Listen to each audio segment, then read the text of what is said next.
Many videos about minimalism begin with stories about how someone threw away their entire wardrobe, left 5 shirts, and now knows 7 ways to roll them effectively.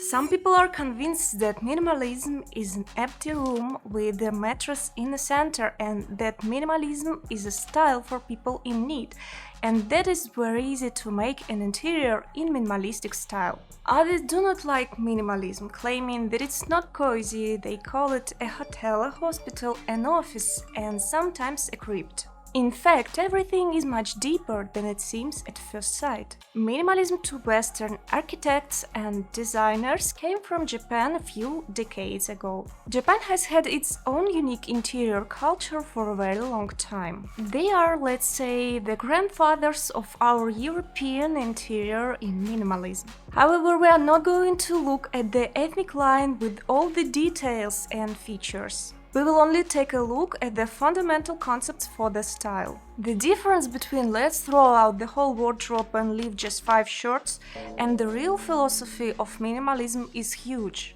For ancient Japanese, silence and space were identical to the term calm. The interiors were filled with this emptiness not because they lived in poverty or they particularly cared about overproduction and ecology, and not because they promptly threw away all worn-out shirts, but because silence and emptiness had a sacred meaning in the cultural and religious contexts of Japan. In all Japanese interiors, silence and emptiness are the main decoration. For Western minds, space is just the background for the existence of any object. The photo frames located in space are something significant, but emptiness in which they are located is nothing. The Western mind, when it sees a space, immediately starts thinking about what interesting objects might occupy it all. And the original philosophy of minimalism, on the contrary, tries to preserve this emptiness as much as possible.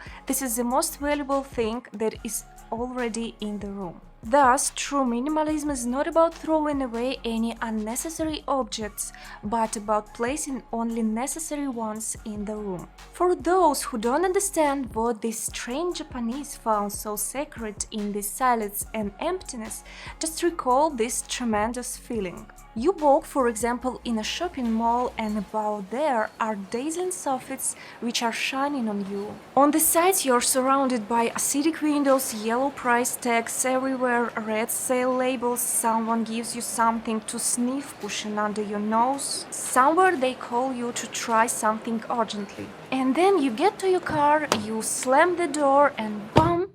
These few moments of humming, thick silence, this pleasant feeling of peace. I know that at that moment some people don't even start the engine to spend a few more seconds in this atmosphere. That's what Japanese people are glorifying in their interiors. There are a couple of other interesting concepts and approaches in Japanese culture. The first one is called wabi. Wabi is a beauty intrinsic to the function of an object. There is no reason to decorate a chair with ornaments as it should have a comfortable shape and durability. Then it will be beautiful in its function and purity of lines will help to perform this function. Or, for example, a mixer that reflects the natural movement of water. Such cascade facets are quite in line with this principle. Sabi is the beauty of wear acquired over time. Sabi is literally translated as rust. It conveys the beauty of scuffing, a certain sense of time, the patina of the marks of touches of hands. The wear of a thing, according to this philosophy, is a part of its beauty, so for example, wood darkened by aging is especially catchy to Japanese eye. In a conversation between designers, you can hear something like, "Wood is aging so beautifully." Put a wooden countertop in your kitchen and observe how it changes. It's based on the same philosophy. A lot of designers think so, the design community is imbued with it. Wabi and sabi are usually combined to create a two-level term that unites the two meanings. Shibui is a beauty enclosed in the nature of the material from which an object is made. It's when, for example, an architect approaches a monolithic structure and suddenly says, "What a beautiful concrete, let's varnish it and leave it open." This is how he found shibui in it. And a plastic threshold with a wooden print or a PVC tile with a marble pattern, these aren't shibui. One more principle which I'm practically interested in is Yugen, the negation of symmetry. Among the direction of Japanese philosophy, one can find the concept that the idea of completeness is completely incompatible with the constant changeability of the world. So it's also necessary to avoid completeness in the art.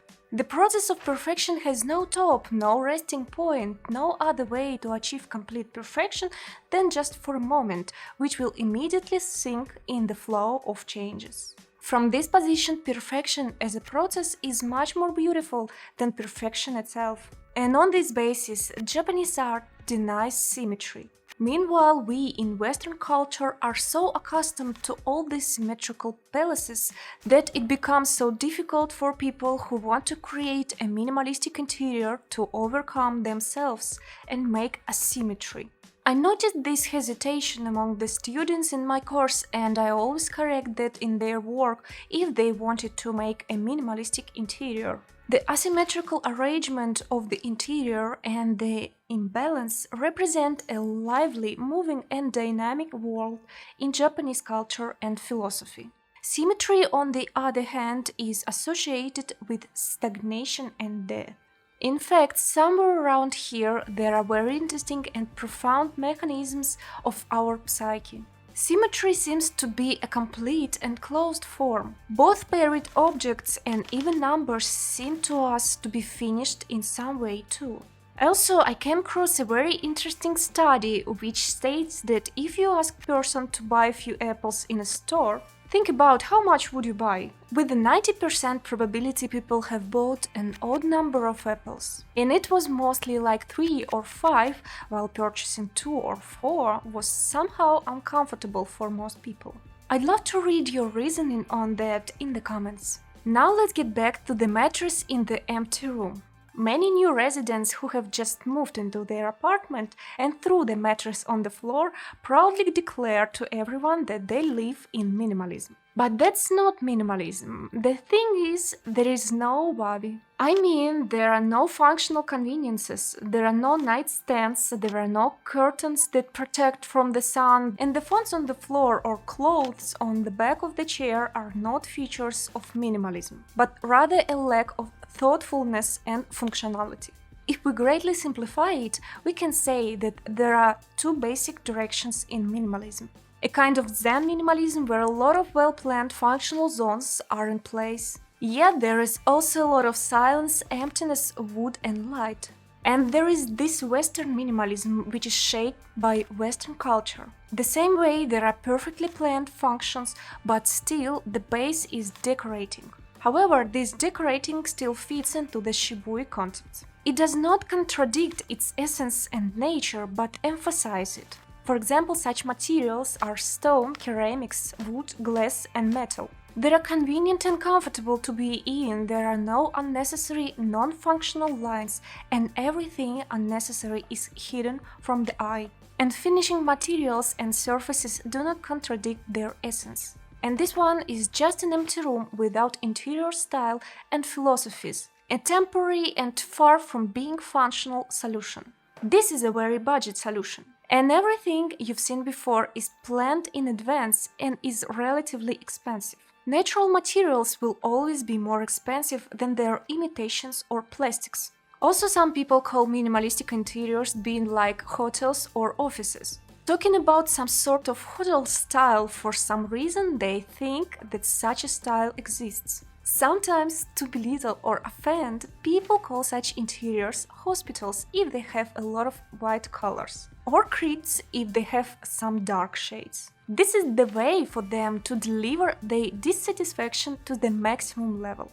I think that many people who were growing up first in a Western culture and second in the habit of living in a narrow space, saving every square centimeters and filling it with some belongings, and third, people who have an extreme love and affection to very small details or objects. These people can be stunned with this emptiness and minimalistic arrangement. Most likely they react to minimalism with fright. I suppose it's just some very contrasting state for their reality. And they identify pure, sterile, the kind of minimalism that emphasizes silence and peace. Not at home, but office or hotel, although that is not true. Just a certain experience of what has been observed has anchored the association that if we see a calm, thought-out and functional space that allows the order and emptiness, containing empty horizontal surfaces free of personal stuff or other marks of life, then such place is not for living. Though, if it goes to hotels and offices, that is not true either. They can be also quite different, yet it is another question to what the person has observed. Other people who think of minimalism in such a way may love the abundance of flowers, small details and prints in general. This innate propensity can be carried through the entire life. And if it's a fairly stable preference, then minimalism simply is not for these people, as it is against their nature and their visual needs. And that's also okay. As I have repeatedly said, any interior is created for a particular tenant and their needs. A lot of people need to live in a neutral environment of interior and space for peace and visual silence. In fact, it's quite difficult to live among your medals, diplomas, photographs, portraits of relatives, and other very emotional objects. Two groups of thoughts prevent a person from enjoying the present moment. The first is regret and longing for the past, and the second is fear and anxiety about the future. They constantly undergo through one or another group of thoughts, which in fact cause quite serious suffering. And sometimes removing these emotional anchors, which anchor the mind from the present moment where happiness and real peace really exist, and take it away to the past or to an anxious future can be a good solution. And the past can be almost like a dream, and the future has not yet come, and not the fact that it will be like this. But it is scary at the moment right now. In general, minimalism is the very steady trend, which is a response to our informational overload in this digital time. Gradually, it will gain more and more supporters, and its visual relevance can be sustained for many years. For example, here is not exactly minimalism, but the philosophy in creating this interior was close to the one described in this video. And this interior still looks relevant. And remember that cluttered space often leads to cluttered minds, while pure space leads to clear thoughts and a burst of energy. Peace of mind, subscribe to the channel and have a designful day.